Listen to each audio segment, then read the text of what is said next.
জন্য স্বামীর খেদমত করবেন, স্বামীর খেদমত করবেন। স্বামী ছাড়া এই পৃথিবীতে বড় মেহমান কেউ নাই। স্বামীকে রেসপেক্ট করবেন।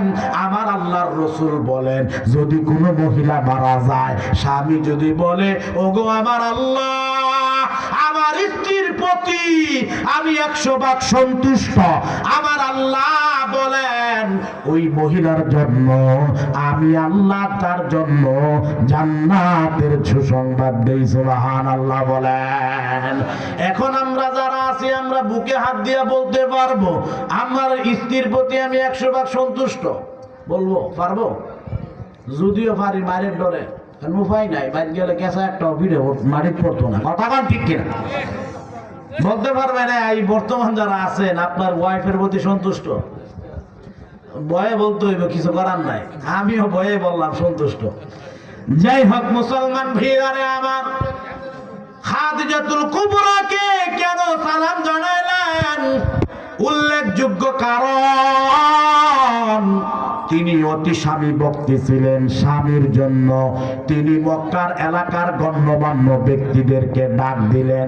ডাক দেওয়ার পরে বলতেছেন, ও আমার এলাকার মানুষ, তোমরা শুনে নাও, আমার খাদিজাতুল কুবরা, আমার যত ধন সম্পত্তি আছে, টাকা পয়সা আছে, আমি সব আমার স্বামী মুহাম্মদের নামে দলিল করে সব দিয়ে দিলাম। সুবহানাল্লাহ বলেন।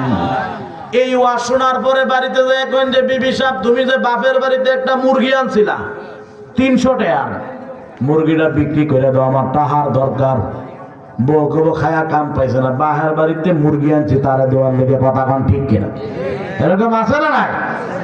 বাপের বাড়িতে জিনিস আনছি, তোমার দিমুখে তোমার বায়ের দিমুখে, এরকম আছে না নাই? বাপরেরা, ও আমার মা, আমার আম্মা জান, মনটাকে একটু বড় করেন।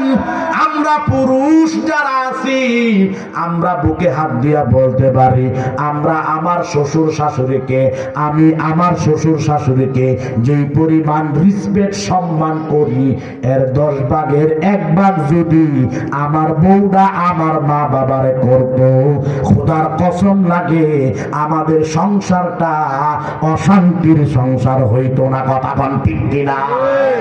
আমরা নিজের মার একবার মা ডাক না ডাকলেও শ্বশুর শাশুড়ির 10 বার ডাকি। কথা না ঠিক কিনা? অথচ আমি যদি আমার শাশুড়িকে ভালোবাসতে পারি, আমার বউরা যদি আমার মারে ভালোবাসতো, তাহলে এই সংসার গুলো অশান্তির সংসার হইতো।